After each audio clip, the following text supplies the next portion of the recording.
e pessoas que não iriam numa igreja. Então, agradecemos a Deus também por esse meio, né? Por essa tecnologia. Então, um grande abraço a todos, que Deus possa fortalecê-los na fé. E obrigado por suas orações mais uma vez. Ok. Você já tem a minha tela aí? Sim, já. Ok. Ok. Só que eu não estou vendo. Ah, talvez eu tenha que diminuir aqui. Ah, ok, agora sim. Ah, você está vendo minha tela inteira ou só a janela? Só uma apresentação. Só a apresentação. Ah, então melhor para mim. Ah, então, irmãos, é um prazer, né, poder compartilhar com vocês sobre o Ministério Brasil-Índia Visão 2020. Mas antes, só lembrar, né, que nós não existimos sem nossa família, né? Nosso coração vai levando eles juntos, né? E Deus nos abençoou. Quando a gente foi a primeira vez para a Índia, em 2009, nós deixamos os 4 filhos solteiros, né? Mas já entrando para a faculdade, então era uma dor muito grande, né? E ficaram os 4. Hoje já são 8, na verdade já são 11. Quase 12. E agora, para amanhã, talvez... deixa eu ver aqui. Opa! Desculpa. Talvez amanhã já nasça, então, o filho da nossa filha mais nova. Ela já tem um filhinho, uma filhinha, e agora vai vir um menino, né? Ela é esposa do irmão do pastor, co-pastor, né? Ele é assistente pastoral lá do irmão dele, o Leonardo Landgraf, o irmão dele, talvez é mais conhecido pelos irmãos. Pastor Ari, né? Eu acabei fazendo a apresentação que normalmente minha esposa fala, mas não, tudo pode bem. falar. Pode continuar. Então, nossos 4 filhos casaram, todos estão servindo ao Senhor, graças a Deus, e tendo seus filhinhos. Só o nosso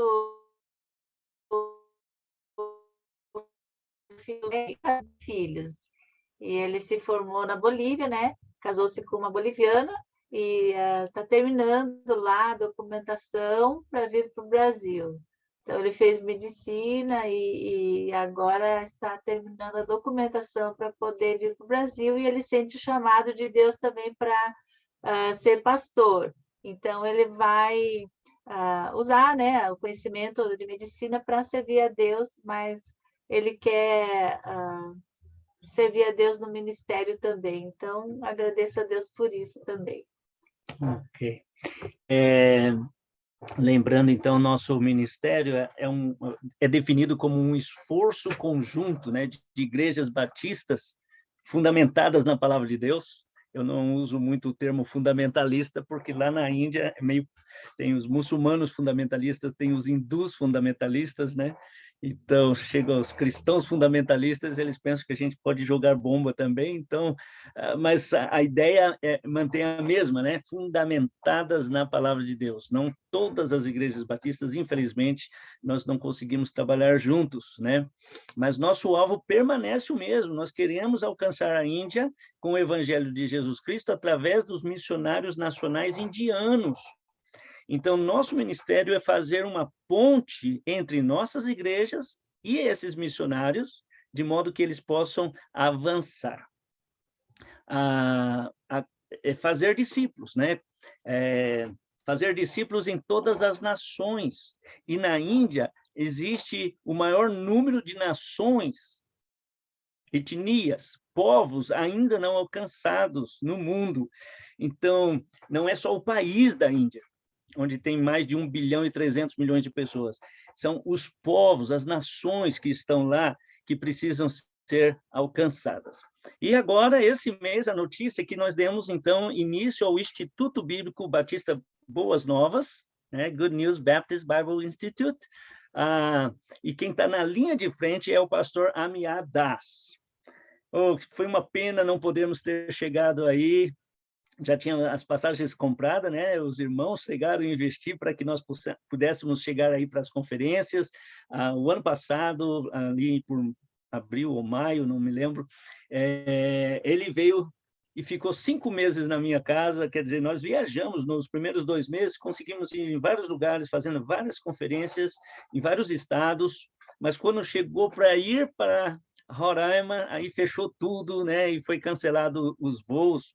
Mas foi uma bênção poder estar com esse irmão, que eu tenho trabalhado com ele desde 2004, conheci ele solteiro, desde 2014, aliás, 2013, na verdade, e aí nós vimos ele casar, né, constituir sua família, e ao longo desse período ele foi terminando os estudos dele, tem doutorado agora, e ele veio aqui conhecer algumas das igrejas. Ele se tornou membro da nossa Igreja Batista Regular em Curitiba, a primeira Igreja Batista Regular em Curitiba, porque ele mesmo não, quando ele se converteu no seminário e foi batizado no seminário, uma coisa estranha, né? Ele não tinha uma igreja quando ele foi para Siliguri, onde eu morava, e ele estava lá já há uns 2 anos tentando fazer a obra de Deus, mas sem uma igreja atrás dele. Quando eu o conheci, fizemos amizade e fui investindo, então, no treinamento dele, nos tornamos bons amigos e agora tive a oportunidade de trazer ele no Brasil. Então, ele, né, está lá agora com esse alvo de iniciar um instituto bíblico na língua hindi. Há vários seminários, ele mesmo fez um seminário que é muito bom, bem fundamentalista, com muitos alunos, no sul da Índia, e como aquele, existe outros, batistas independentes ou interdenominacionais, mas com doutrina batista fundamentalista, mas tudo em inglês. Então, se tem um obreiro que não sabe falar inglês, ele fica sem oportunidade de um estudo formal. E Deus colocou no coração do pastor Amiá esse desejo de tentar treinar obreiros que não falam inglês, né? E tem várias línguas na Índia, pelo menos 24 línguas oficiais, mais 1.600 línguas e dialetos.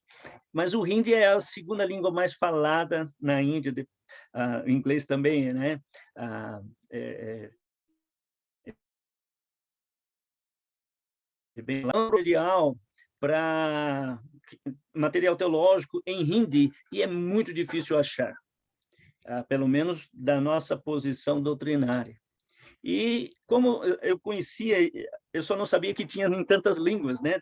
Parece que existe só lá na Índia, pelo menos 10 das línguas da Índia já tem esse material traduzido. Então, foi muito bom conhecer, e ele vai usar agora, já chegou, e hoje foi a aula, né? Hoje foi a aula de inauguração, né? de poder dar as instruções para os alunos. Esse treinamento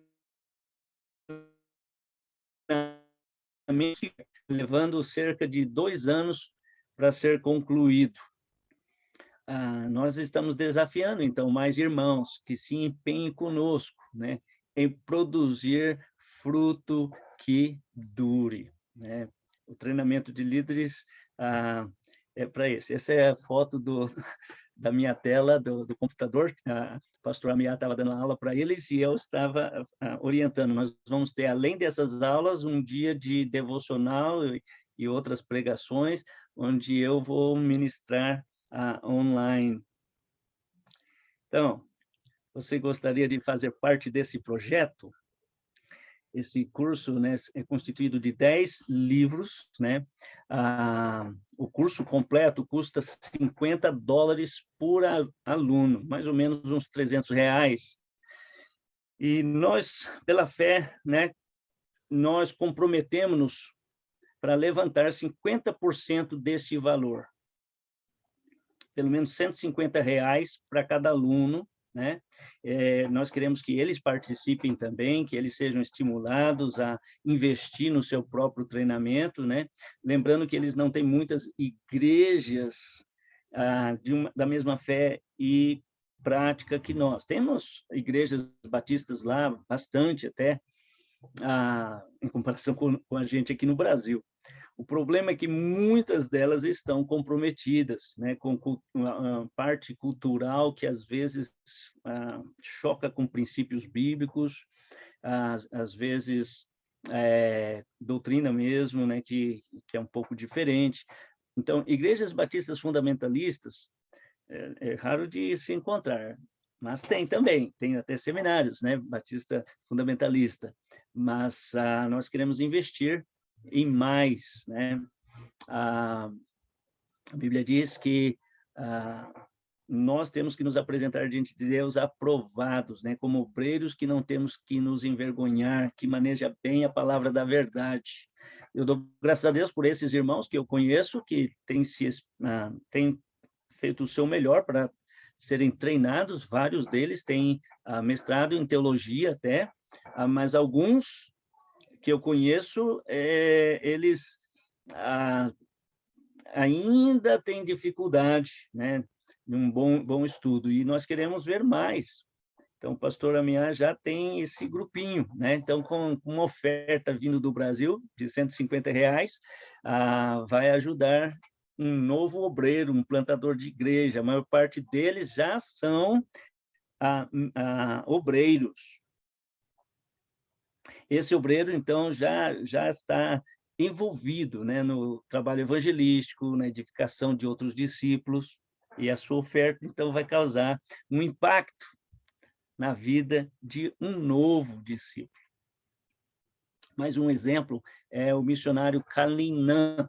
Ele é nosso missionário, ele começou ali ele é indiano, treinado na Índia, o telefone aqui. Mas ele sentiu o desejo para ir para o Nepal, o país vizinho. Então, ele é missionário agora no Nepal.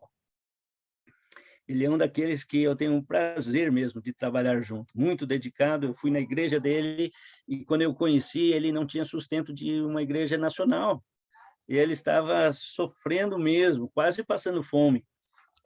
Mas eu tive a oportunidade de desafiar a igreja dele, que foi visitá-lo, um grupo de senhoras, depois um grupo de homens, depois a igreja assumiu, eles já ajudaram a construir o templo agora, né? E ele tem treinado outros líderes. Ele mesmo me disse que tem uns 30 alunos prontos para iniciar esse treinamento na língua nepali. E nós temos o material. Precisamos investir, então, para conseguirmos comprar o material para esses irmãos, né? Então, ele é um grupinho de irmãos ali. E no ano de 2019, né, nós ficamos lá em Moçambique, e esse é o irmão Canudilho, e eu tenho me reunido com ele semanalmente.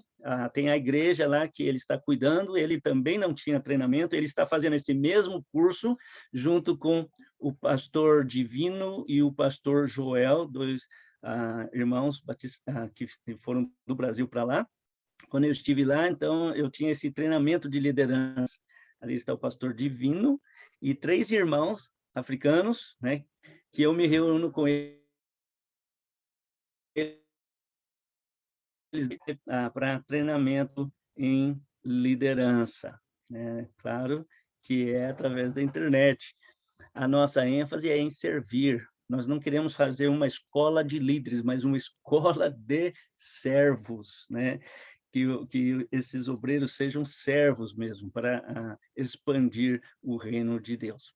E Deus colocou no meu coração um desejo de conhecer a Guiana. Estávamos prontos para ir, mas não foi a vontade de Deus até agora. Ainda as portas se mantêm fechadas, né? A fronteira está fechada. Estou orando que agora, no segundo semestre, eu já possa ter tomado a vacina. Eu sou diabético já há 25 anos e tomo insulina, então é meio perigoso, né? Mas se eu puder tomar a vacina, se abrir as fronteiras, eu e minha esposa, nós estamos querendo ir logo para a Guiana. O pastor Douglas me encorajou bastante quando eu compartilhei com ele, né, esse desejo. A vez que eu estive lá, eu pude constatar que a Guiana é como uma pequena Índia, né? Bem pequena mesmo, né, em comparação, mas com os costumes muito similar, e alguns costumes muito similar com o de Moçambique também. Então, eu me senti meio que em casa quando chegamos lá, mas eu estava só em Letten, né? Então, nós queremos entrar mais para dentro da Guiana, e dar ênfase em missões, lembrando que a Bíblia fala que nós devemos fazer discípulos, e esses discípulos devem ser testemunhas, né? Não só em Jerusalém, Judéia e Samaria, mas também até os confins da terra. Eu fico sonhando e pensando na possibilidade de ver alguém se levantando para ir para outros povos, e quem sabe para a própria Índia, né? Porque eles têm muita necessidade ali na Guiana da sua própria Jerusalém. Mas também Venezuela, Brasil e as outras Guianas, né, como Suriname ali, são a Samaria deles, né? Mas quem sabe Deus ainda vai levantar alguns que para entrar na Índia é mais fácil do que para mim. Ainda temos sido impedidos para voltar para a Índia e queremos retornar, mas estamos esperando mudar o governo, né? Então, eu tenho entrado em contato com o pastor Renato, né, que tem me estimulado, nós temos orado, ele já me falou que serei bem-vindo lá, então eu não conheço bem a situação, como estão as igrejas lá, ficou para outra oportunidade, né? Mas estamos planejando ir para lá. Então, irmãos, eu mudei o número da minha conta bancária, caso os irmãos tenham interesse em participar, depois vai ficar aí com a igreja, né, o novo número também com Pix, facilitando a participação daqueles que querem participar nesse ministério. Muito obrigado, desculpa que passei um pouquinho do tempo, né? A gente agradece, pastor Jefferson. Pastor Messi quer dar alguma palavrinha também?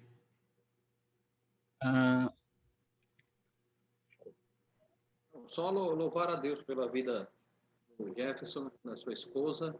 Nós dizer que nós estamos orando por vocês ainda como igreja, e nosso desejo ainda, Jefferson, que você realmente esteja aqui conosco e vá até a Guiana, especialmente esses dias aí, numa iminência, de repente, da ausência do pastor João por enfermidade da esposa, mas nós estamos orando para que Deus cumpra o seu propósito, e essa chama acesa no seu coração da Guiana já ardia no coração do pastor Douglas. Nós compartilhamos acerca disso. O Senhor não permitiu esse nosso encontro e ida até a Guiana, mas eu creio que Ele vai abrir as portas, e nós continuamos orando por você e pelo trabalho que o irmão tem desenvolvido junto à Índia. Que Deus abençoe, João. Amém, irmão. Obrigado. Então vamos orar nesse momento, eu farei uma oração. Pai querido, Pai amado, te louvamos mais uma vez, porque Tu mostras ao Pai o caminho, Tu estendes a mão e Tu dá ao Pai o suprimento. Senhor, possa fazer com que tenhamos sempre esse amor, esse desejo de Te servir em todos os lugares. Te agradecemos pela vida do pastor Jefferson, da sua esposa, da EP, que tenha, Pai, desempenhado esse trabalho, esse serviço aí já há tantos anos com a Índia, para que aquele país, ó Pai, um dos mais populosos que temos no mundo, possa também Te conhecer, possa Te servir, possa, ó Pai, aprender mais a Tua palavra.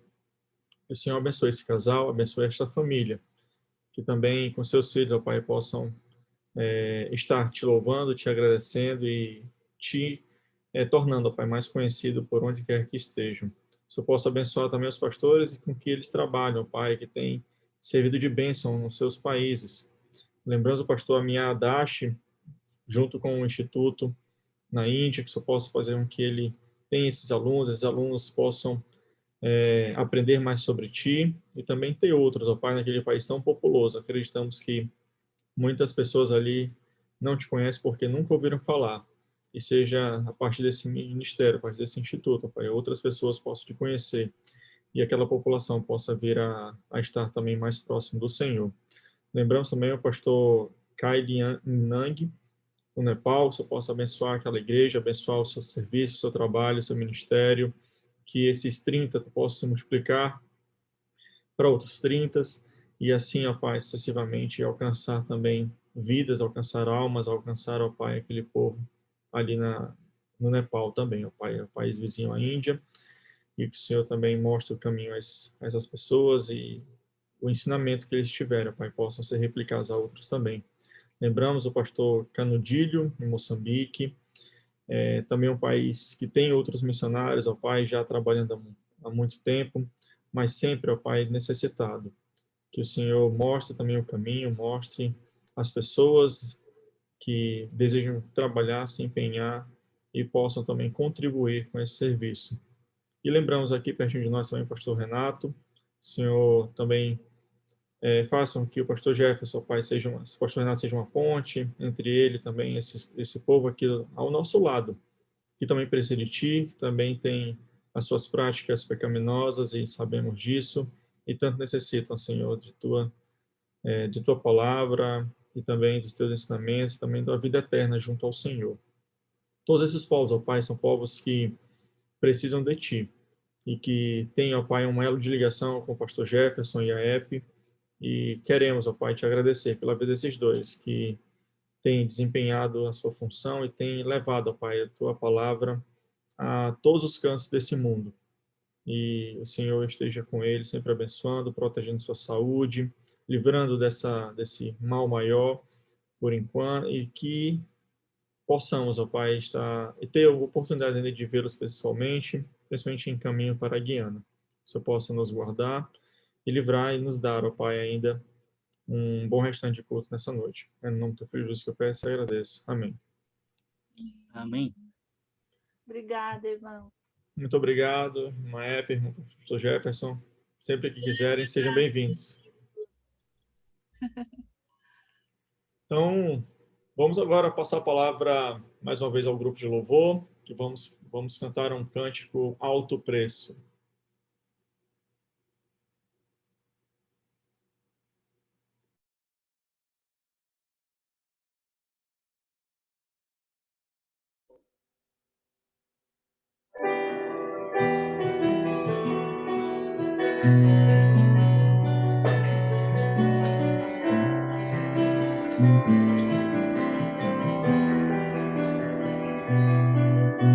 Sei que foi pago um alto preço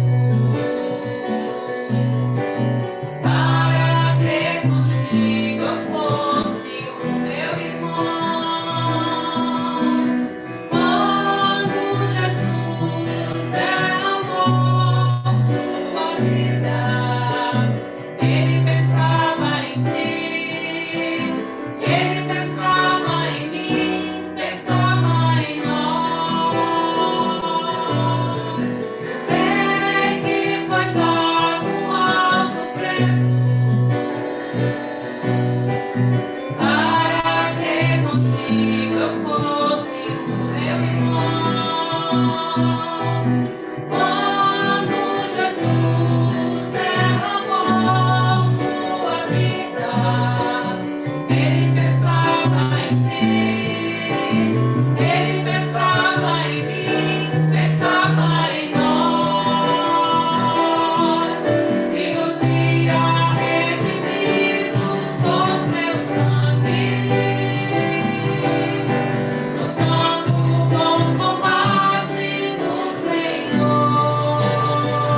Pastor Neemias, passa a palavra ao senhor.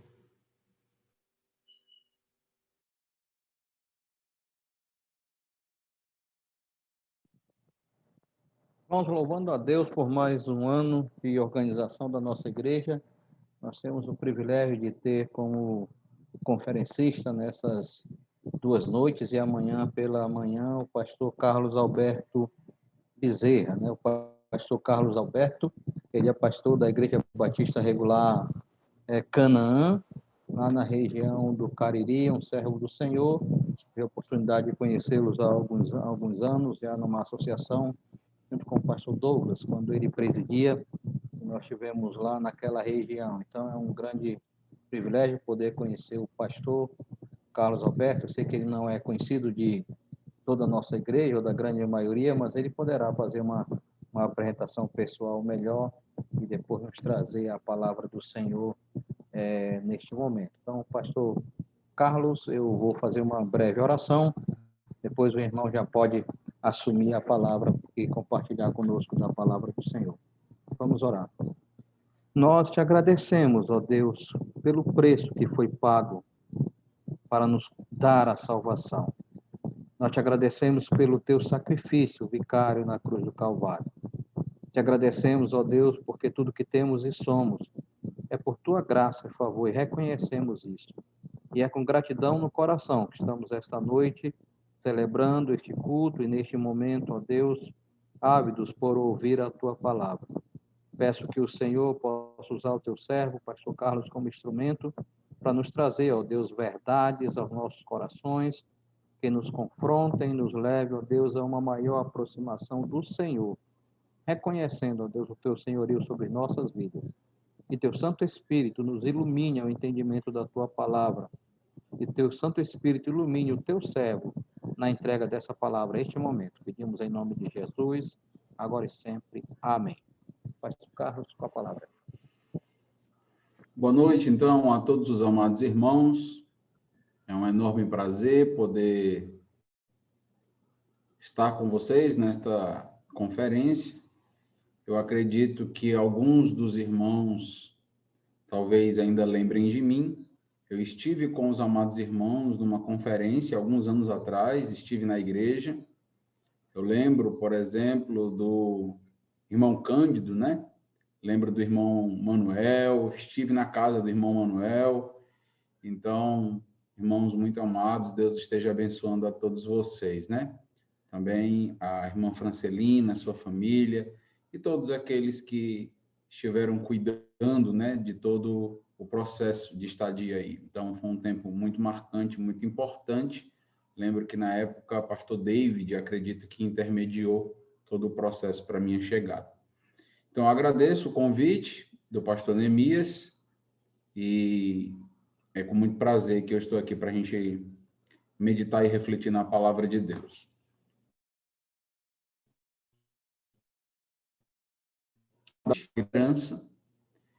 Então, nós vamos aprofundar e meditar um pouco a respeito de alguns momentos sombrios e difíceis na vida. Eu quero começar com algumas palavras. Luto, velório, lágrimas, cemitério, caixão, morte. Talvez você esteja pensando, mas pastor, como o senhor pode começar uma conferência de aniversário assim? É verdade, meus irmãos, são palavras fortes e nos fazem lembrar e pensar em momentos difíceis que nós passamos. Mas algo que eu tenho aprendido no decorrer dos anos é que é necessário sermos realistas, principalmente agora, dentro do contexto em que estamos vivendo, dentro do momento tão difícil que nós estamos passando. Recentemente, a amada igreja passou por dias terríveis e precisamos, então, falar um pouco a respeito das lágrimas de esperança do povo de Deus. Tenho pedido ao Senhor que me ajude a falar ao seu coração. Hoje eu quero tratar um pouco de um homem que sabe e pode muito bem nos ensinar sobre a dor. Ele sofreu bastante e perdeu muitas pessoas. Ele perdeu filhos, ele perdeu amigos, ele perdeu servos que trabalhavam para ele. Hoje nós vamos tratar sobre as lágrimas de Jó. O capítulo de número 1 foi lido nesta noite. Você pode manter a sua Bíblia aberta neste capítulo. Jó, capítulo de número 1. Nós vamos, então, estar tratando a respeito de toda essa temática. Não vamos estar fazendo novamente a leitura na íntegra, porque ela já foi feita para ganharmos tempo. Nós temos, nesta parte inicial do livro, uma espécie de concílio celestial acontecendo, onde anjos chegam à presença de Deus, numa espécie de prestação de contas, e o detalhe é que Satanás, ele também se apresenta. Ele não é descrito como Satanás, então, dentro do próprio contexto hebraico, a palavra é o inimigo, sem essa identificação tão característica, mas nós sabemos que se trata, então, do nosso arqui-inimigo, por assim dizer, o próprio diabo. E Deus faz perguntas a Satanás. Deus se dirige diretamente a ele. E a pergunta que Deus faz para Satanás, ela é uma pergunta intencional e muito sábia. Tem o propósito de mostrar a impotência do agir do diabo, das suas artimanhas, das suas armadilhas. Tem o propósito de mostrar total derrota e vergonha. O que Deus pergunta para Satanás? Vistes o meu servo Jó? Homem íntegro, reto, temente a Deus e que se desvia do mal? Esta pergunta, ela não é tão ingênua quanto ela pode parecer numa leitura rápida. Deus está falando de alguém na terra, um homem chamado Jó. Deus está lembrando deste homem, apresentando este homem, que tem tido grandes vitórias contra o mal, tem tido grandes vitórias contra o próprio diabo. A expressão homem que se desvia do mal é uma indicação de triunfo de Jó sobre as próprias artimanhas de Satanás, contra as próprias tentações, lutas, mas também inclui aqui Satanás. Jó não caía nas artimanhas e ciladas do maligno. Jó parece não ceder às tentações, não que ele fosse perfeito. Ele era um homem como nós, mas um homem a feita de Jó é a das mais completas que nós encontramos nas Escrituras. Por mais que Satanás tentasse Jó parecia perseverar em santidade e não se desviar. E diante deste quadro, Deus faz questão de mostrar Jó para Satanás, colocar Jó numa espécie de vitrine. Então, olha aí, imagina que situação. Deus mencionando o teu nome, citando o teu nome na presença do diabo e dizendo, você viu ele? Às vezes, tudo que a gente quer é que Satanás não veja a gente, né? Que Satanás nos erre, né? Mas aqui é o próprio Deus que está dizendo, olha, você prestou atenção na vida deste homem, na vida de Jó, atentou para a vida dele. Precisamos entender que Jó seria a última pessoa que Satanás gostaria que fosse mencionada dentro desse concílio, pois a existência de Jó era a maior evidência de fraqueza do diabo. Satanás não conseguia derrubar Jó, não conseguia desviá-lo, não conseguia fazer ele perder o foco da vida espiritual. E Deus toca exatamente neste ponto inflamado aqui com o diabo. Conhece o meu servo Jó? Ouviu falar sobre o meu servo Jó? o que você acha do meu servo Jó? Satanás aqui, com esta pergunta, se vê acuado e, por não ter basicamente nada tão palpável e tão concreto para acusar Jó, ele vai agora correr para o campo das intenções, para o campo das acusações, como se Deus também não conhecesse o coração de Jó e as suas intenções. A ideia de Satanás é mostrar que Jó não ama a Deus, coisíssima nenhuma. Ele apenas adora a Deus, porque tudo está muito bem em sua vida. Porque tem saúde, tem prosperidade, tem um trabalho fixo, tem riquezas, tem amigos. Então, por que Jó não adoraria a Deus? Basicamente, Satanás vai acusar Jó de simplesmente corresponder às bênçãos de Deus. Então, Jó, basicamente, uma piedade de barganha. Ele recebe e, baseado no que ele ganha, ele então dá em troca adoração, louvor. A ideia de Satanás é, caso esta superproteção que tem sobre Jó desapareça, as motivações e intenções de Jó ficarão evidentes. Jó vai blasfemar contra o Senhor.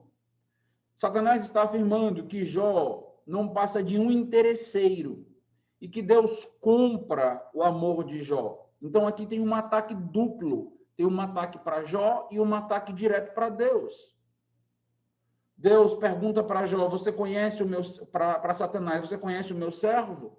E basicamente a resposta atrevida seria, aquele que você abençoa, aquele que você tem super protegido, sim, conheço, e sei muito bem das intenções dele. Jó não te ama. A ideia de Satanás é, Jó não ama Deus, por quem Deus é, por conta dos seus atributos, por conta da sua natureza, mas apenas com base naquilo que ele recebe. De fato, aqui nós temos o início de uma reflexão muito profunda para a nossa vida. E que todos nós precisamos começar e adentrar a não ficar apenas na superficialidade do cristianismo, mas ir em busca das raízes, das intenções, do porquê nós adoramos a Deus, do porquê nós servimos a Deus, o que me motiva, qual é a mola propulsora da minha gratidão ao Senhor. Então, o que está em jogo aqui é muito mais do que uma circunstância ou bens materiais. O que está em jogo aqui é o coração deste servo. Note as palavras de Satanás no versículo de número 11. Estende, porém, a mão em tudo quanto tem, e verás, se não blasfema contra ti na tua face. Um detalhe interessante aqui é que Satanás pede para que o próprio Deus interfira na vida de Jó. Nós temos aqui uma espécie de reconhecimento tácito de que o próprio Satanás, por vias naturais e habituais, não conseguiria derrubar Jó. Ele precisava que Deus agisse de modo especial, que a permissão de Deus acontecesse e ocorresse, que Deus concedesse a Satanás ir além em suas estratégias, usar de uma artilharia ainda mais pesada. Satanás pede que o próprio Deus toque em Jó. Esse detalhe é importantíssimo, porque demarca a soberania de Deus sobre tudo o que está acontecendo. O que Satanás diz é, estende e toca nele. Estende, porém, a mão e toca-lhe em tudo quanto tem. Um ponto que não podemos deixar passar despercebido e precisa lançar algum holofote, alguma luz sobre isso, é que Satanás não poderia agir na vida de Jó sem autorização de Deus. Isso é muito importante. Satanás não é, como muitos acreditam, uma espécie de força paralela. Satanás não está numa luta contra Deus, medindo forças contra Deus, numa espécie de guerra cósmica entre o bem e o mal. Não, não existe essa batalha. Não existe isto, que é muito comum, principalmente nas religiões orientais. Satanás, descrito nas Escrituras, já está vencido. Eu não quero desenvolver este aspecto aqui com profundidade, mas Coríntios e principalmente Colossenses capítulo 2 vai nos mostrar que através da cruz, então, o Senhor Jesus Cristo despojou os principados e potestades e os fez basicamente ser visto ou entrar numa passarela de vergonha. Então, serem vistos como derrotados, nus. Então, a linguagem que está sendo utilizada em Corinto e também em Colossenses era uma linguagem de derrotado de guerrilha. Então, basicamente, é a linguagem que é usada para Satanás. Ele já foi vencido. Basicamente, essa é a descrição. Satanás, ele é um derrotado. Satanás só faz aquilo que Deus permite. A liberdade dele é uma liberdade completamente limitada. Para que ele pudesse agir na vida de Jó, ele precisou pedir licença a Deus, para que ele pudesse dar certos passos. Mas, de posse, então, desta licença dada por Deus, ele não irá atingir Jó apenas e se quando Jó pecar. O que eu estou querendo basicamente dizer é que Jó não vai sofrer apenas como resultado dos seus atos, como resultado dos seus pecados. Essa normalmente é uma lógica muito comum dentre os evangélicos. Se estivermos vigilantes, revestidos, frequentando a igreja, dando o nosso dízimo, jamais poderá acontecer algum mal conosco. Isto é teologia da prosperidade disfarçada. A teologia da prosperidade, ela se evidencia de várias maneiras. Uma delas está em a nossa vida de boas obras ou com bons padrões e esperando com isso, basicamente, que Deus se obrigue conosco de nos abençoar e coisas desse tipo. Então, é aquele sistema de causa e efeito tão comum dentro dos nossos pensamentos, mas não é bem assim que a Bíblia vai construir o agir de Deus e o plano de Deus. Não vai funcionar exatamente dessa maneira e dessa forma. É justamente esse tipo de lógica que muitas vezes nos frustra. Nós somos responsáveis, mas quem limita não é o nosso bom comportamento, e sim Deus. Eu quero que você escute com atenção. Somos responsáveis por viver no presente momento de forma íntegra, reta, com temor a Deus, se desviando do mal. Mas isto não significa que nós estamos blindados contra o agir de Satanás. Que se vivermos em santidade, ele não nos atingirá em determinada área da nossa vida. Não. Como nós podemos comprovar que Satanás pode nos atingir, mesmo se estivermos fazendo tudo certinho na vida cristã? Jó. O livro de Jó, ele ocupa um papel importantíssimo na discussão a respeito de como o plano de Deus ele funciona e se evidencia na história. Então, basicamente, o livro de Jó é um livro de crises. É um livro para que a gente quebre pensamentos rotos, para que a gente entenda que o plano de Deus, a vontade de Deus está muito além daquilo que nós sequer podemos imaginar. Então, o livro de Jó, ele tem como propósito que nós percebamos que nós não temos como dar as respostas fáceis para aquilo que acontece. Nós não sabemos, nós não temos essas soluções tão simples. Nós podemos cair e sermos simplórios ao reduzir o agir de Deus a um mero sistema de causa e efeito lógico. Temos que ter muito cuidado com isso. Jó é a pedra no sapato a respeito do modo de agir de Deus em relação ao problema do mal, até a Odisseia. Mas, pastor, não faz muito sentido pensar que Deus vai trazer sobre alguém íntegro, reto, temente a Deus, que se desvia do mal, tantas e grandes dificuldades. Tem alguma coisa errada nesse sistema.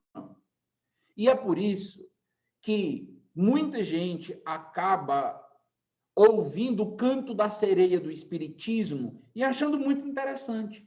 Por quê? Porque parece que o sistema de reencarnações explica de uma maneira lógica o problema do mal.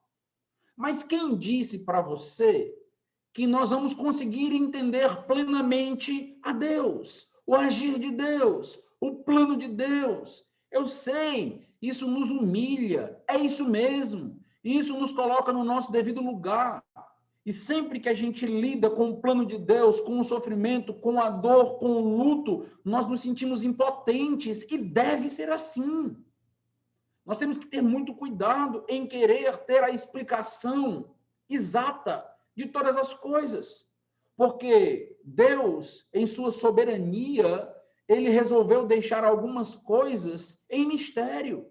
Ele não nos contou todas as coisas. Nós não somos oniscientes, apesar de querermos ser. Mas nós não somos. Este é um atributo que pertence somente ao Senhor. E isto, de fato, é o início de todo um discipulado de uma vida cristã. Quem não entende as suas limitações na vida cristã, vai começar na vida cristã já errada, porque já começa querendo satisfação de Deus, já começa querendo dar ordens para Deus, quando na realidade precisa se dobrar, se prostrar, reconhecer sua limitação e louvar. Então este é o aspecto mais básico da vida cristã e tem sido desprezado. Deus, de fato, permitiu que Satanás trouxesse grandes males e sofrimentos a Jó. E vai ficar muito claro, a partir do texto, que isso não aconteceu porque Jó merecia. Isso não acontece porque Jó pecou. Nos 2 primeiros capítulos, 3 vezes surge dos lábios de Deus. Preste atenção quem está dizendo Deus. 3 vezes fala de Jó, que Jó é um homem íntegro, reto, temente a Deus e que se desvia do mal. Isto não é o juízo ou a análise de Jó sobre ele mesmo. Deus está dizendo isso.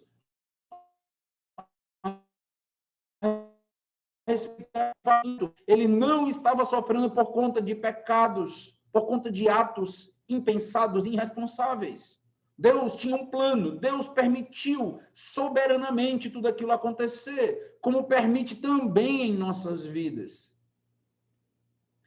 Por enquanto, eu quero que você entenda ou comece a pensar apenas o seguinte: Satanás pode atingir a vida de um justo sob a permissão de Deus.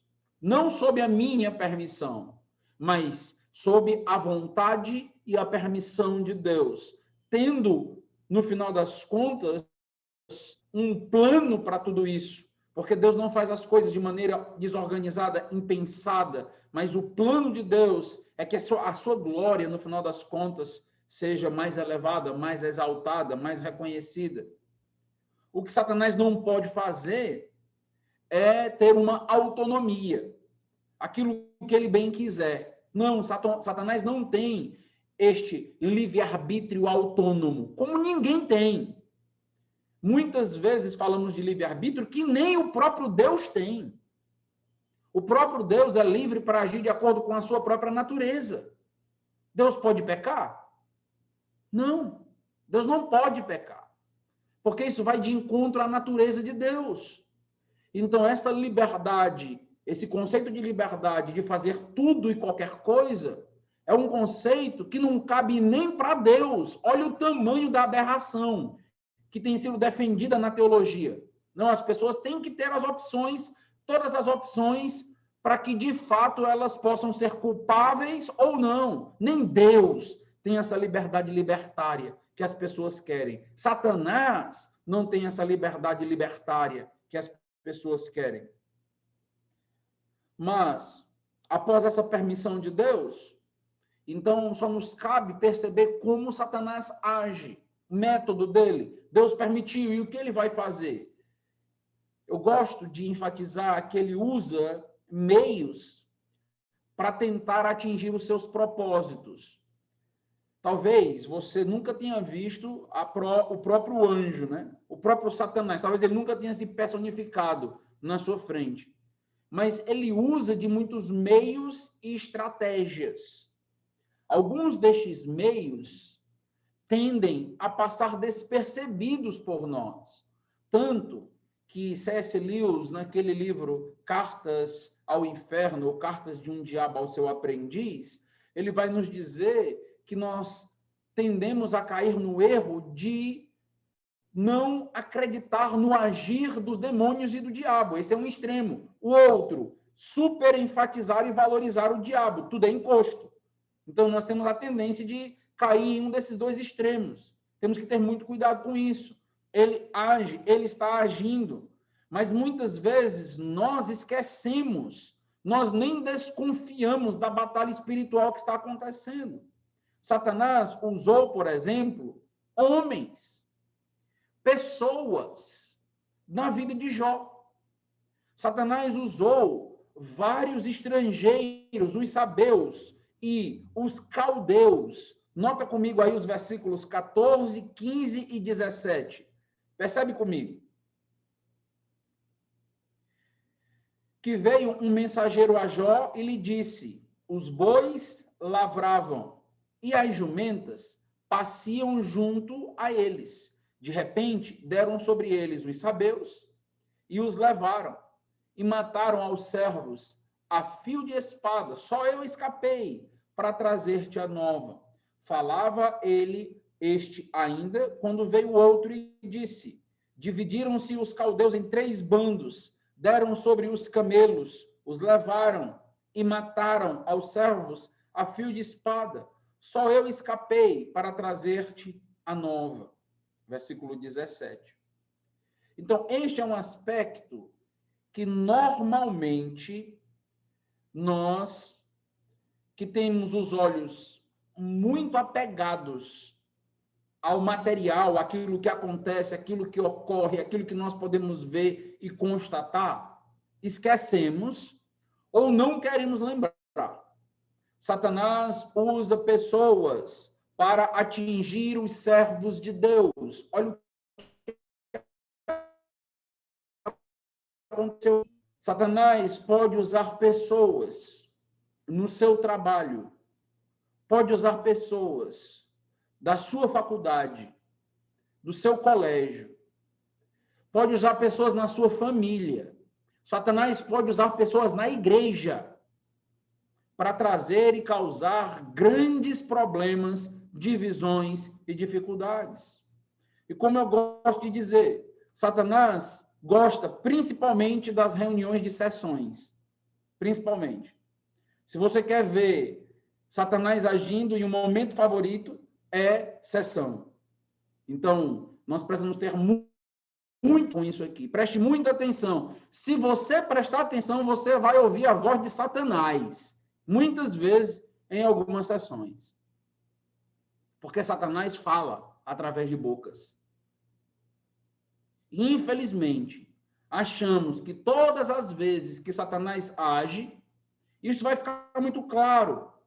E logo vai subir uma espécie de cheiro do enxofre espiritual para nós. Que quando Satanás agir, então é porque alguém vai revirar os olhos, alguém vai mudar de voz, alguém vai começar a babar. Não é assim. Não é bem assim. Isto é mais uma das ingenuidades que temos em relação ao seu agir.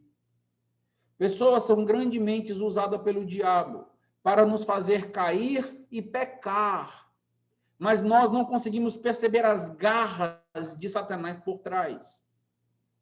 Quantas pessoas são destrutivas, são pessoas amarguradas, são pessoas que não conseguem fazer ninguém sorrir, não conseguem fazer ninguém se alegrar, não roubam os nossos bens, não nos matam, como aconteceu com os servos de Jó, mas roubam a nossa paz, matam a nossa alegria, nosso prazer, nosso bem-estar.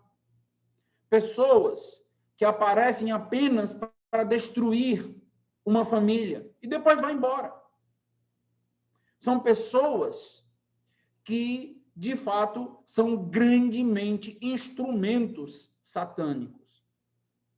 Quantas pessoas só criticam, só fofocam, só levantam falso, só destrói a imagem de outros. São danosas, falsas, diabólicas. Satanás usa pessoas. Jó está nos mostrando de maneira muito clara. Ele usa pessoas, ele usa grupos. Alguém não precisa ter uma força descomunal para estar possuída pelo diabo. Lembra de Judas? Lembra quando Judas entregou a Jesus? Então, se você lembra, por exemplo, de João, capítulo 13, versículos 27 a 29, então a descrição que é feita a respeito de Judas, quando eles estavam ali na mesa, na ceia, o versículo 28 diz: nenhum, porém, dos que estavam à mesa percebeu. Percebeu o quê? Versículo de número 27. E, após o bocado, imediatamente entrou nele Satanás. Opa, peraí. Entrou em Judas Satanás. E ninguém conseguiu sequer perceber. Está notando que o agir do diabo nem sempre é espalhafatoso, nem sempre é barulhento. Às vezes é sorrateiro, é silencioso, mas o mal é gigantesco, é grandioso. Nem os discípulos que estavam perto e conheciam tão bem Judas notaram. Evidência de possessão, segundo a Bíblia, não é apenas externa ou a partir de algum detalhe físico, alguma mudança física, mas principalmente interna, principalmente moral, principalmente espiritual. E nem sempre se mostra por algo grandioso e sobrenatural, apenas comportamento e palavras. Quando alguém está maquinando fazer um mal a um servo de Deus, ir contra Deus, isso pode muito bem ser, inclusive, uma possessão demoníaca e até ingênuos nessa área. Precisamos saber desta verdade e continuar louvando a Deus quando os caldeus nos atingirem. Eu gosto sempre de lembrar que Pedro foi advertido por Jesus. Quando Jesus, então, declara a sua morte, Pedro diz: não, Senhor, isso não vai acontecer. Como Jesus o repreende? Arreda Satanás. O que Jesus percebeu? As palavras de Satanás não eram condizentes com a vontade e o plano de Deus. Pedro estava falando. Nós poderíamos até brincar e dizer: aquele que tem as chaves das portas lá no céu, na entrada, né? Pedro. E mesmo assim, estava sendo usado por Satanás, de uma maneira muito clara.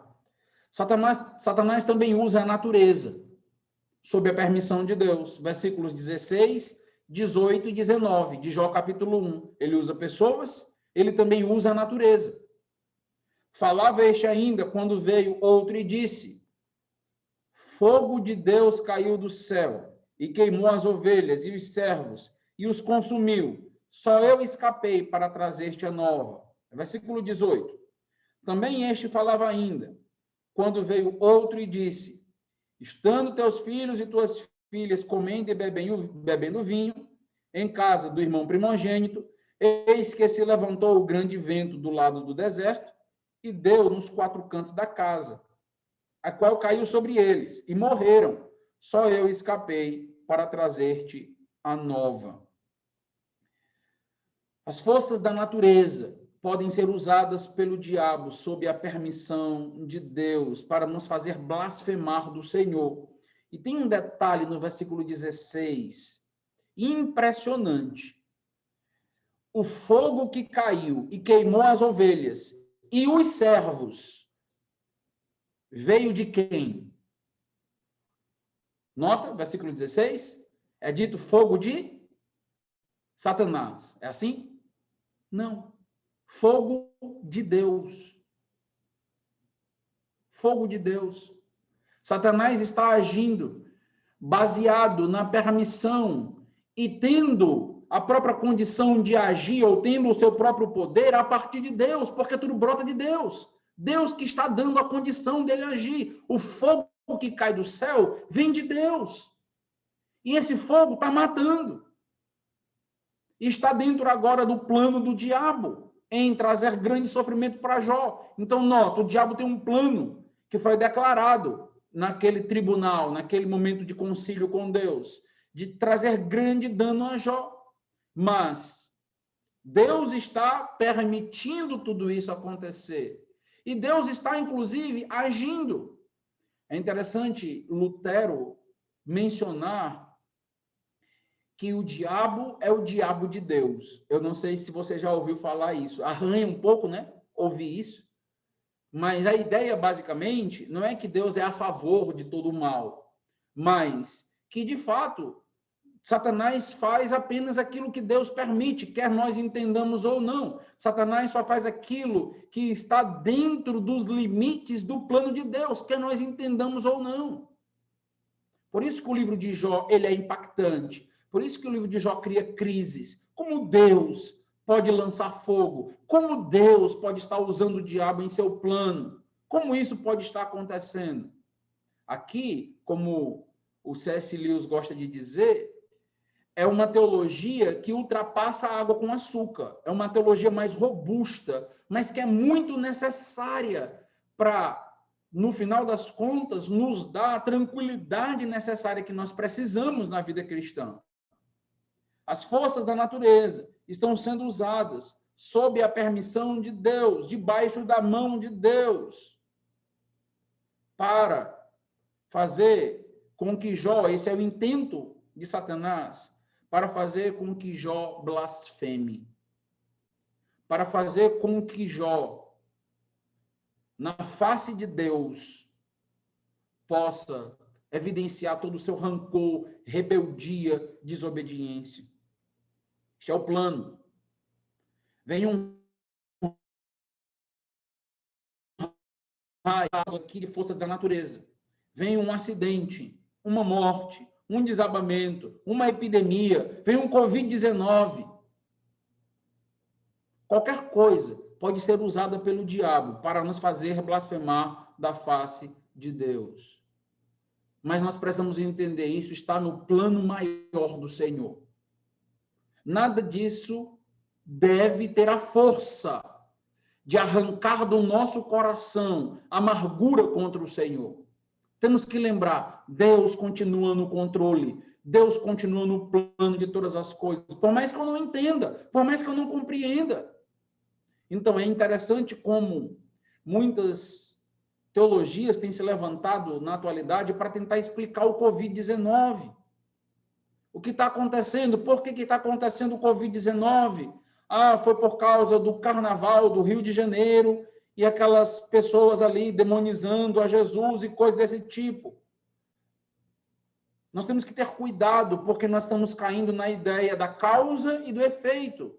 Nós não sabemos o porquê. O que está acontecendo com Jó? Nós não saberíamos se Deus não se revelasse. Nós temos dificuldade em reconhecer a nossa ignorância em alguns momentos. em não ter as respostas para todas as coisas. Mas nós simplesmente não sabemos, isso é libertador. Então, nota que, diante do agir sobrenatural de Deus, diante do plano maravilhoso de Deus, reconhecer que algumas coisas nós não sabemos é libertador. Nos deixa descansar neste plano, que está muito acima de qualquer entendimento humano.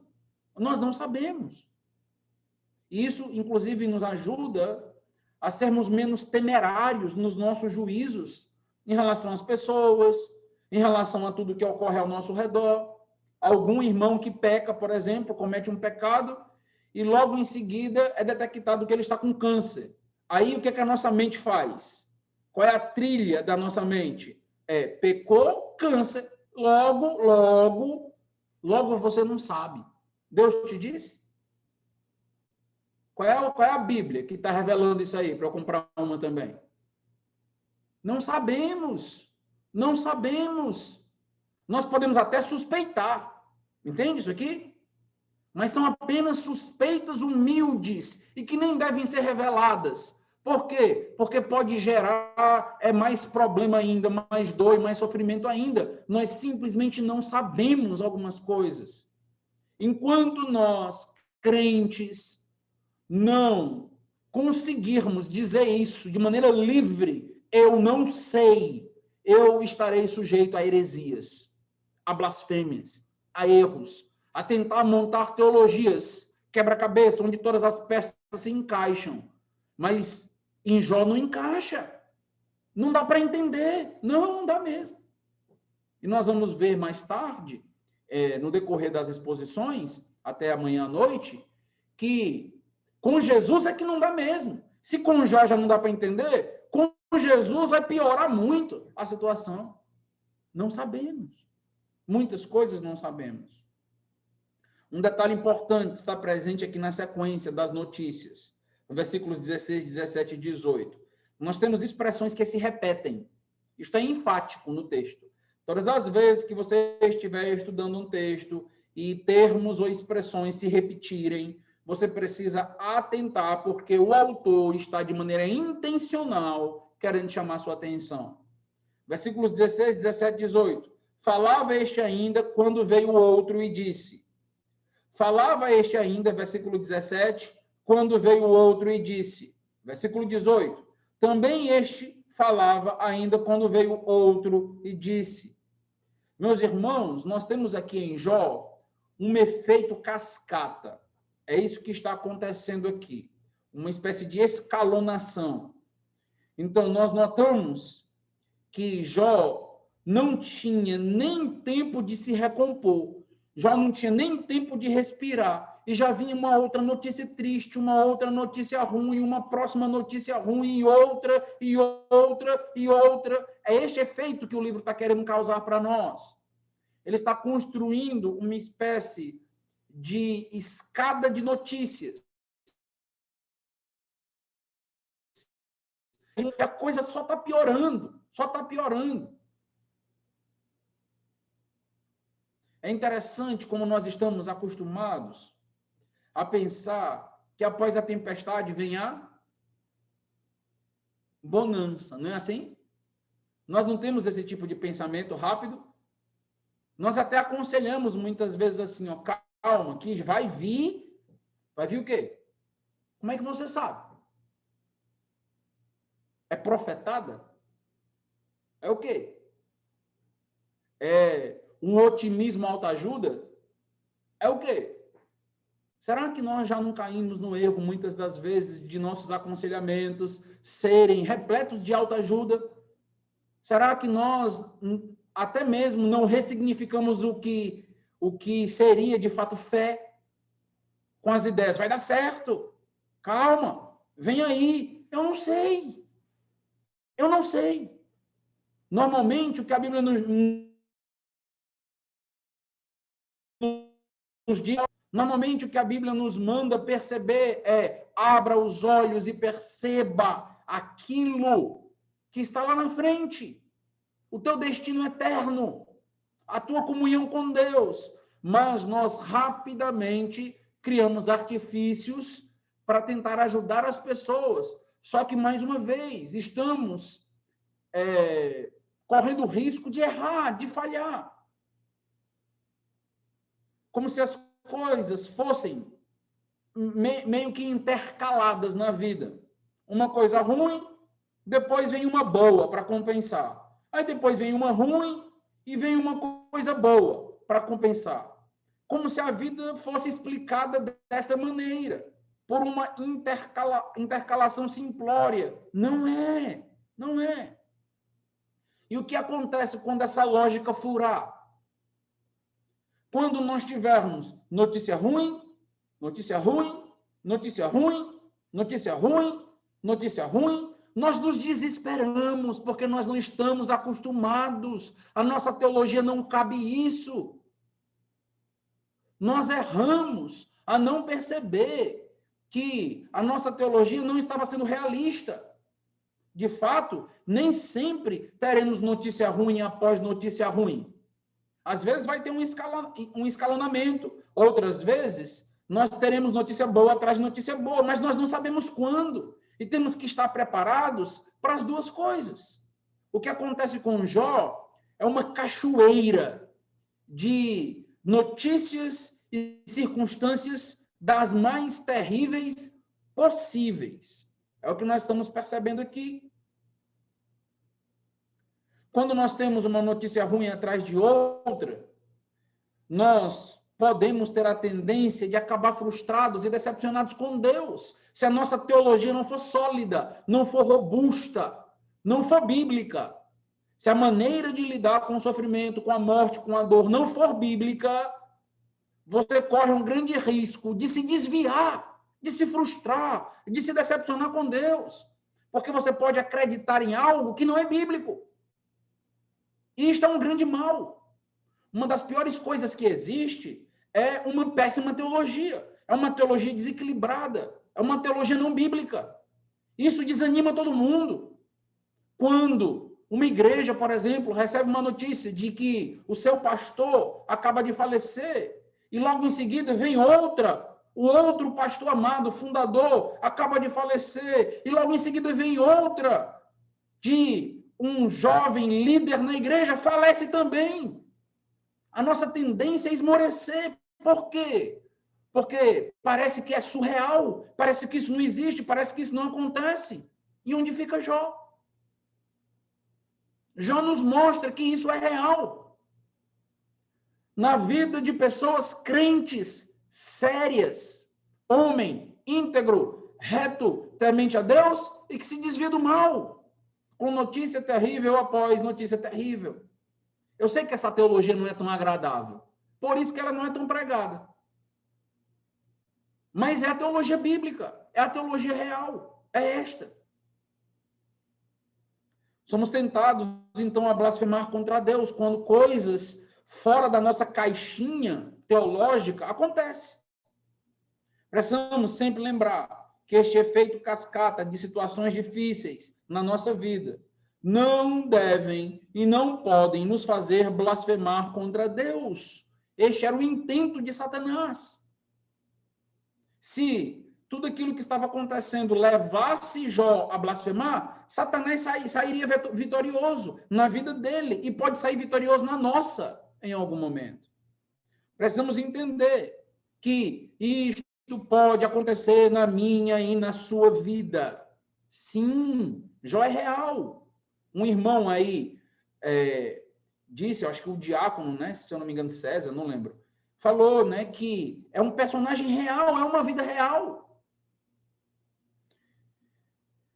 Na verdade, o inimigo pode usar contra nós, em algum momento, várias das suas artimanhas. Basicamente, jogar toda a sua artilharia sobre nós de uma vez só. Você fica forte na primeira, na segunda,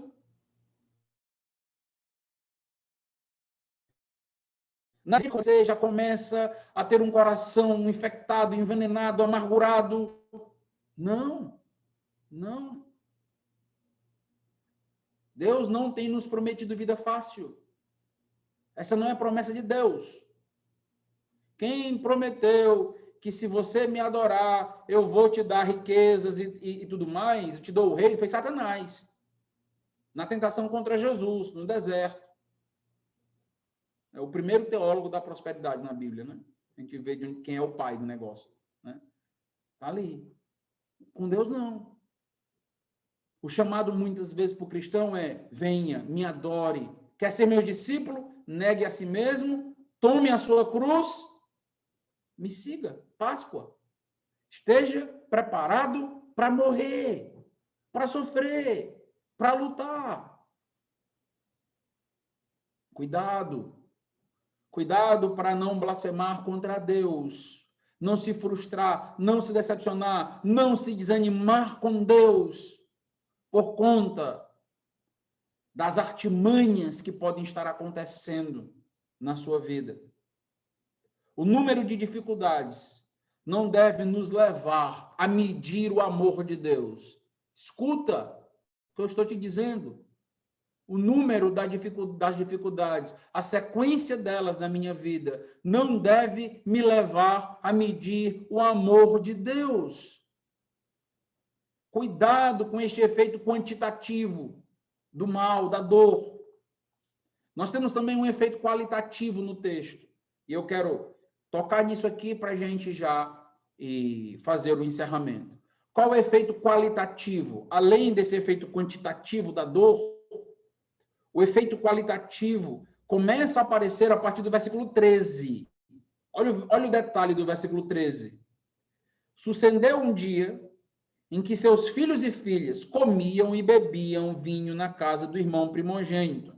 Agora, se você ler o capítulo 1 de Jó, na sequência, como foi lido pelo irmão Hernandes, né? Então, você deve perceber o seguinte, que este verso 13, ele parece estar deslocado. Ele parece não fazer tanto sentido dentro da construção que está aí sendo elaborada. Qual o sentido?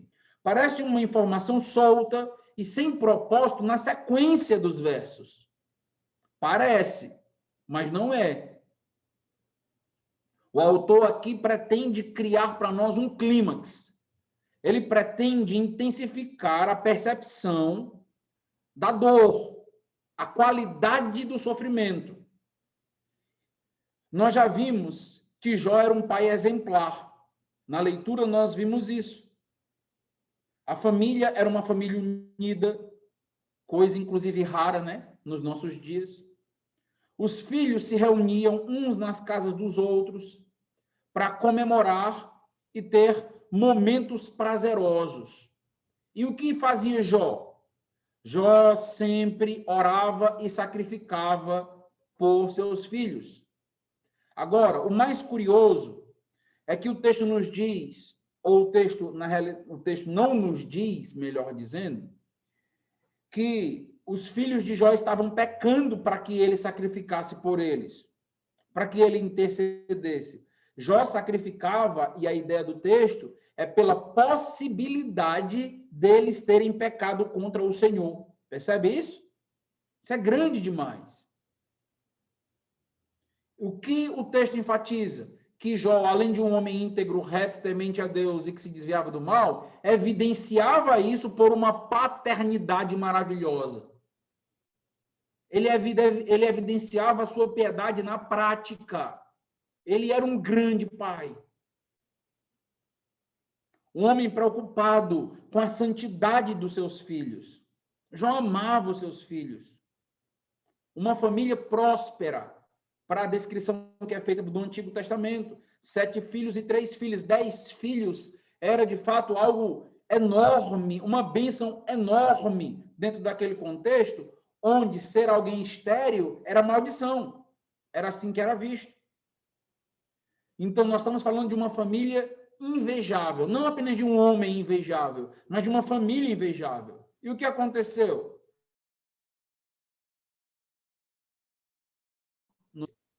Qual notícia?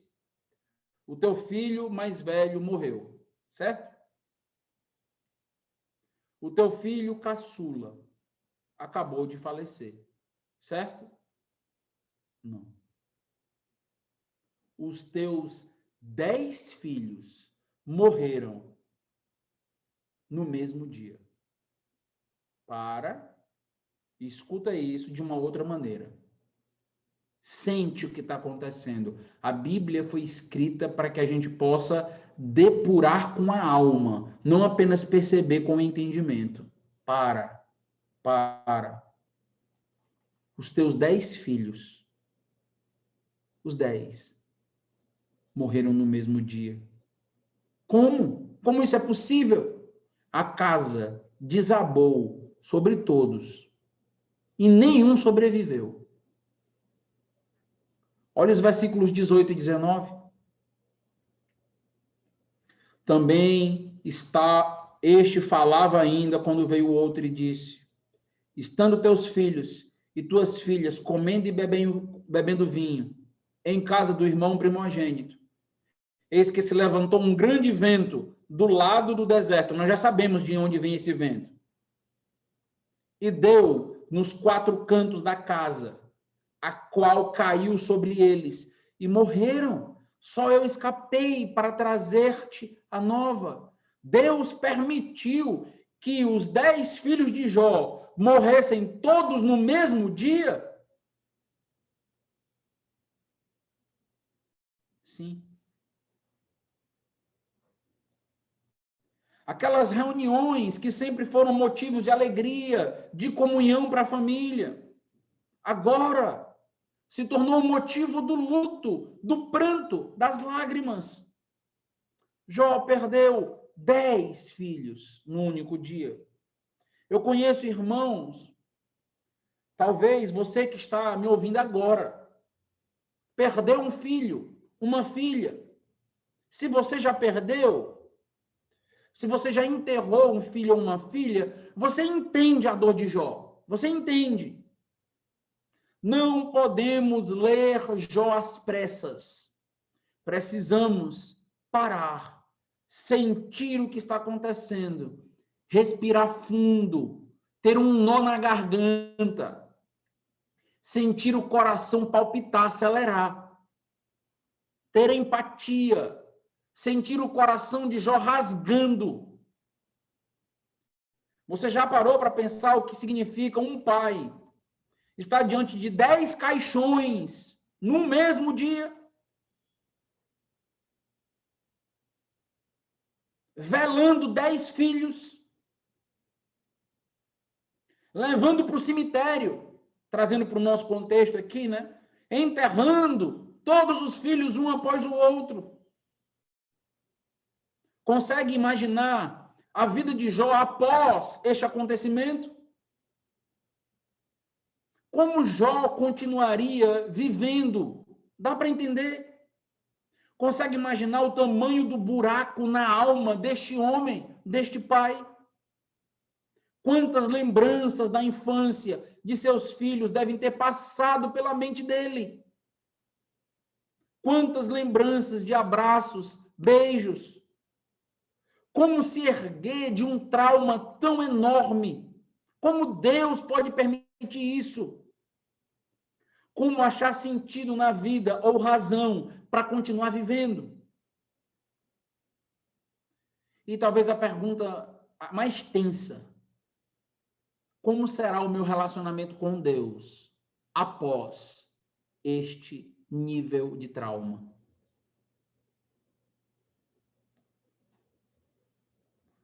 Um trauma neste nível dói tanto, porque a lógica da vida humana é normalmente que um pai e uma mãe vão enterrar seus filhos, não é essa a lógica? Eles vão, na realidade, os filhos vão enterrar os pais, né? Porque os pais envelhecem mais rápido. A lógica da vida é essa. Mas quando a lógica é invertida e é quebrada, os pais têm que enterrar o filho. Então, não é só dor, mas é uma crise na própria mente. Parece que a vida perdeu completamente o seu eixo.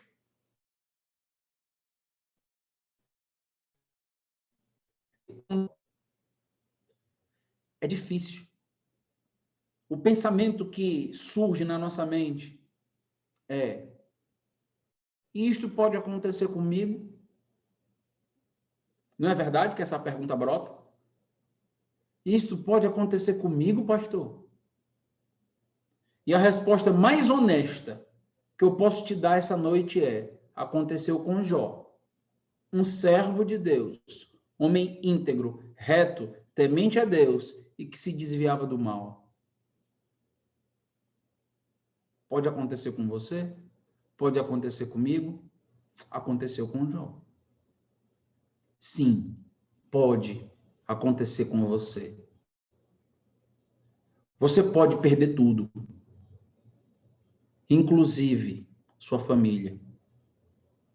Nós nem conseguimos imaginar isso. Nós evitamos até pensar. Nós quase dizemos assim: isola, pastor, bate na madeira 3 vezes. Quase dizemos isso. Mas pode acontecer. A grande questão do livro de Jó não é se pode ou se não pode acontecer. Porque estava acontecendo com Jó. A grande pergunta é: como você reagirá? Este é o ponto. Como você reagirá? Será que Satanás terá razão sobre a sua fé, sobre a sua espiritualidade? Será que você só adora a Deus porque Deus te abençoa de uma maneira grandiosa? Será que Satanás tem razão? Será que você só vai para a igreja quando tudo está bem?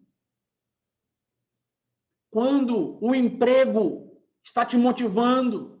Ou quando você tem um emprego? Será que você vai blasfemar na face de Deus quando Deus te tirar algumas coisas? Será que de fato servimos a Deus apenas por conta dos bens ou da família que Ele nos deu? Mateus 10, versículo 37, é importantíssimo de lembrar. Quem ama seu pai ou sua mãe mais do que a mim, o que é que o texto nos diz? Não é digno de mim. Quem ama seu filho e sua filha mais do que a mim, não é digno de mim. Este é o ponto. Quem você mais ama? Quem é o seu grande amor? É fácil dizer que amamos a Deus acima de todas as coisas, mas as situações e os momentos aparecem e acontecem para que a gente prove que é assim. Você ama a sua família mais do que a Deus? Não responda no piloto automático. Pare, pense. Você vive única e exclusivamente para a sua família? E muitas vezes as pessoas pensam que esse tipo de declaração é uma declaração linda, bonita, ela soa até interessante aos ouvidos, mas não é o que Deus quer de você, quer de mim. Deus quer que você viva para Ele e encare e perceba a sua família apenas como um presente dEle, que inclusive pode ser temporário. As pessoas na nossa vida podem passar por nossa vida e a nossa própria vida continuar. Foram presentes de Deus por determinados momentos. Eu acredito piamente que a vida do pastor Douglas, nesta igreja, foi um presente para esta igreja por muitos e muitos anos. Abençoando, fortalecendo, alegrando muitos e muitos anos. Mas chegou o momento e Deus tirou. E nós precisamos continuar a vida. Continuar a obra que foi começada. Continuar colocando tijolo após tijolo, até que todos nós estejamos na presença do Senhor. Pergunte para Jó como nós devemos reagir. E eu encerro com o versículo 21, parte do versículo 21 que diz: o Senhor deu e o Senhor tomou.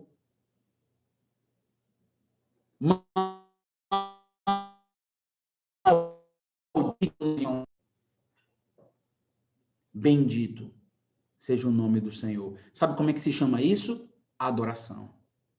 Adoração. Você está diante de um crente piedoso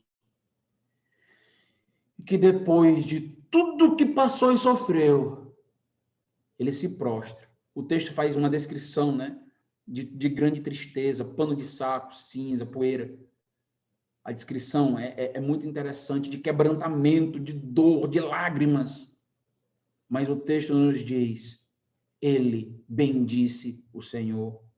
Meus irmãos, Jó entende que Deus pode tomar tudo o que pertence a ele. Não podemos ser apegados. Não podemos. Nem apegado a bens, nem apegado a pessoas, apegado a nada. Só a Deus. Não se apegue àquilo que não é seu. Cuide. Seja um bom mordomo, mas não se apegue. Não se aproprie com tanta força daquilo que é de Deus. Porque Deus, um dia, vai tomar para si. É dele. Gostamos da parte que diz, o Senhor deu. Não é verdade? Essa parte é boa. A parte o Senhor tomou é a parte que traz uma espécie de equilíbrio. O Senhor dá, o Senhor tira. Como percebemos isso? É o mesmo Deus, meus irmãos, entende? É o mesmo Deus. O mesmo Deus que dá é o mesmo Deus que tira. É o mesmo Deus. Cuidado, para que não tenhamos plena satisfação, alegria e prazer quando Deus dá, mas extrema tristeza, amargura quando Deus toma. É o mesmo Deus, ele continua sendo amoroso, bondoso, ele continua sendo teu pai. Ele continua assim. A pergunta que precisamos refletir para encerrar: estamos nos preparando para Deus tirar de nós algumas coisas? Até mesmo a nossa vida. Tem gente adorando a vida. Tem gente idolatrando a vida. E isso fica muito claro agora na epidemia. Muito claro. Idolatrando a própria saúde. Deus pode tirar a tua própria saúde e te deixar numa situação delicada. E aí, vai blasfemar? Seja um bem, seja um emprego, seja um filho, seja 10 filhos. Estamos nos preparando para entregar a Deus aquilo que pertence a Deus. Nota como essa teologia desaparecida da igreja precisa estar dentre nós. Precisamos conversar sobre isso, abrir o nosso coração sobre os nossos apegos, as nossas raízes, aquilo que nos prende. Porque corremos o risco de blasfemar grandemente contra o Senhor. Tem um cântico, ele não é um hino, é só um corinho, e eu gosto só de uma parte. E que diz assim, eu vou encerrar mencionando essa parte. Diz assim, escuta, com o coração e com a alma. Se Deus fizer, ele é Deus. Se não fizer, ele é Deus. Se a porta abrir, ele é Deus. Mas se fechar, continua sendo Deus. Se a doença vier, ele é Deus. Se curado eu for, ele é Deus. Se tudo der certo, ele é Deus.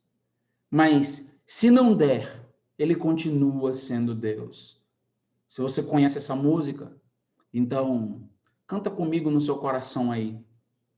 Se Deus fizer, ele é Deus. Se não fizer, ele é Deus. Se a porta abrir, ele é Deus. Mas se fechar, continua sendo Deus. Se a doença vier, ele é Deus. Se curado eu for, ele é Deus. Se tudo der certo, ele é Deus. Mas se não der, continua sendo Deus.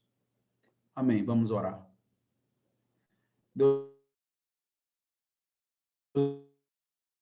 vamos orar essa noite. Nem todas as notícias que temos recebido são boas. Uma bateria de notícias trágicas e difíceis. lágrimas têm sido arrancadas dos nossos olhos, mas são lágrimas de esperança, porque confiamos no Senhor e no teu plano.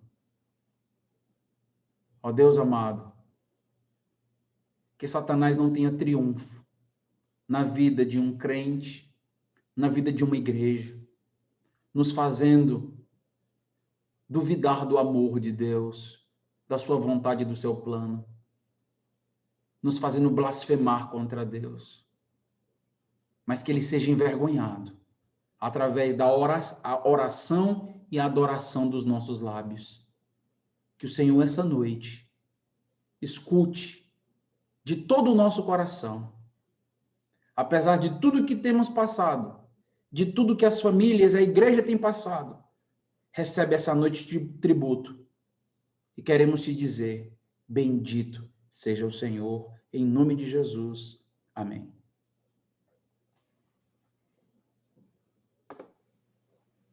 Obrigado, pastor Carlos. Muito obrigado pelas suas palavras. E queremos agradecer esse momento aqui. Estamos chegando ao final do nosso culto. Irmãos, pedir a palavra, então, passar a palavra para o pastor Neemias, que trazer os seus avisos. Como já está no horário já bastante avançado, a gente vai deixar as fotos para apresentar com o dirigente amanhã. Pastor Neemias. Também agradecer ao pastor Carlos e gostaria de encerrar sem falar muito para que possamos refletir naquilo que o Senhor, através do seu servo, quis que ouvíssemos nessa noite. Eu tenho algumas coisas que, ao ouvir o pastor, eu tenho que parar e conversar com Deus e mostrar quanto incrédulo eu sou. Então vamos refletir, vamos orar, que o Senhor nos abençoe. Amanhã nós vamos continuar o nosso tempo, 9h da manhã, começando. Eu aviso aos pais que as crianças vão participar nesse primeiro momento, então todas as crianças do departamento infantil, amanhã já às 9h tem a sua parte na nossa IBD, e depois o pastor Carlos vai estar também conosco trazendo a palavra do Senhor. E à noite, às 18h30, também nós teremos a nossa segunda noite de conferência. O pastor Carlos é 1h a mais, no fuso horário, no horário dele lá. Só lembrando os irmãos que amanhã à noite teremos a renovação da nossa oferta de fé. Então, pouquíssimos irmãos entraram lá no link para confirmar, e eu preciso, irmãos, realmente que renovem os seus compromissos para nós planejarmos o nosso mais um ano de oferta de missões, nosso apoio à obra missionária.